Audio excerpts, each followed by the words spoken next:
السلام علیکم داملا، من یک مخلصی اشدی شما هستم. اگر زن بگیری و زن نادختر براید، آیا با او زندگی کردن مرد را دیوس نمیکند؟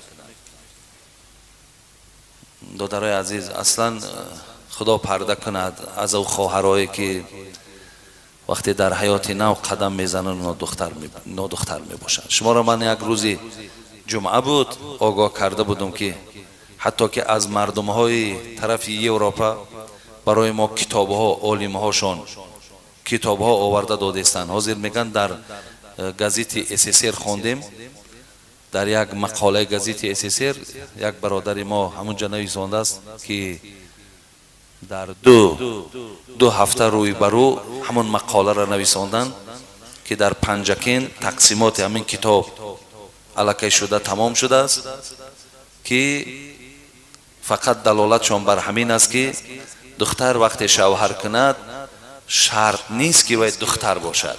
این شرط نیست گفته است.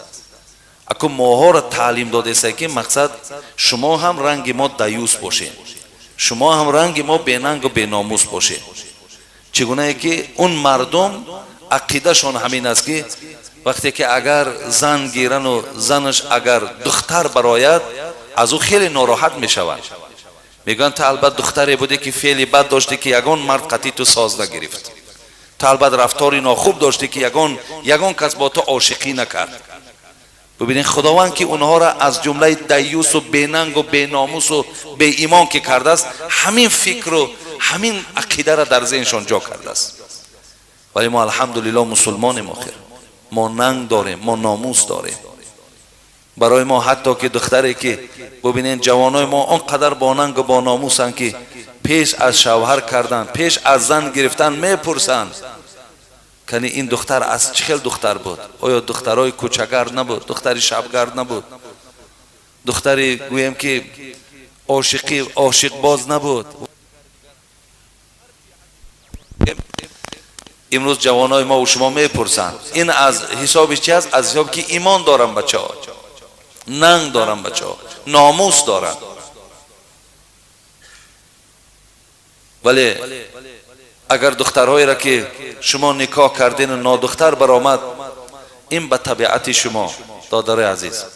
اگر خواهی که زنی کنی و عیب او را پوشانی و خواب او توبه و ندامت کند که خیه کن همین بدبختی را من کردم، با یگان جوانی بدبخت بی ناموس بی توفیق همین کار انجام گرفت، اکو مرا ببخش، مقصد ما یک عمر در خدمت تو میشیم، چی کار کنم؟ دیگر گفته هر عذر خدا بیان کردن گیره و تو را اگر ببخشی و زندگی کنی، مثلا تو از جمله دیوسان نمیشوی. دیوس کسی است که در نکاحش زن وجود داره و هر کاری که کردن بگیرد این مرد در بالای و غیرت ندارد، کی خواهد کجای خواهد رفتن میگیرد، با کسی خواهد رفتن میگیرد و این مرد بالای و غیرت ندارد، پیش راهی او را گرفتن نمیتواند. این را میگن دیوس. برای بسیاری از جوانای ما دادر عزیز امروز که من بسیاری از آه دل شما را میشنوم، بسیاری از شما نزد دروازه ما، نزد خانه ما، در مسجد ما وقتی میآیین و در خلوت با آب چشم که هزارها دلار صرف کردن و برای خود این گونه زن را گرفتن، دیگر بیچاره راه هم ندارن. حتی میگن دیگر اگر من امیر اگر از خانه پیش کنم من دیگر زن گرفتن نمیتونم، چیکار کنم؟ کدام راه را انتخاب کنم؟ دادرای عزیز و برادرای خیلی مهربان، برای همه شما من میگم یکی از مبتلا شدن امروز در همین زنا و نادختر شدن دخترای ما و شما انمی لباسای نادرسته که میپوشند. یک بار نگاه کنید.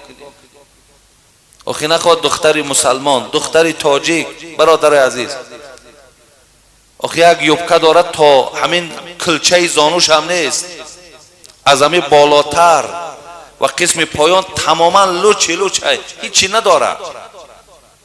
همین دختری مسلمانی ما های، دختری تاجیکی ما های. همین خواهرای ما همون بروکای جینسی که در تنشان دارن، کرتکای تنگی که در تنشان دارن، تمام اعضای اونا در بیرونن. ای پدر دلسوز، ای مادر دلسوز، ای برادر دلسوز، آخه وای وقتی که اینها را پوشید، وقتی راسته که آینه در خود شدید، وقتی در کوچه بناز قدم زد، آیا او بعد صحت و سلامت میماند؟ آیا یک دو وقتی او در گپ میپرتاید پر باز گرگه هایی که البته پول دارن، مال دارن، زیباگی دارن، فریب دارن، اونا را سلامت میماند؟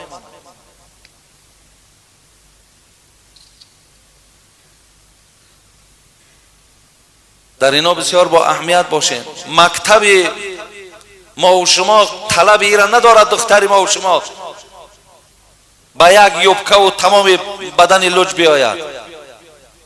در همون مکتبای ما و شما هم همون معلمان الحمدلله مسلمانند، همونا هم دختر دارن. آخه در همون صنف وقتی دختری ما و شما میشیند، بچه هم بیچاره خیالش طرفی هموای، معلم هم نگاهش به سوی هموای. یک بار از خانه برآمدن نگاه کنیم برادرای عزیز. من به نام خدا، به خاطر خدا و به خاطر دلسوزی خدا میگویم که همین چیزها در اهمیتی هستند تا که پگاه بعد ما و شما یک خبری شوم، یک خبری ناراحت کننده را وقتی که در حالت قدگی ما میشنویم، بعد یا فشار خون میشیم یا فلج میشیم یا دیگر در معرکه های دوست و رفیق ما رفته اشتراک کردن نمیتونیم، گویم رد معرکه میشیم.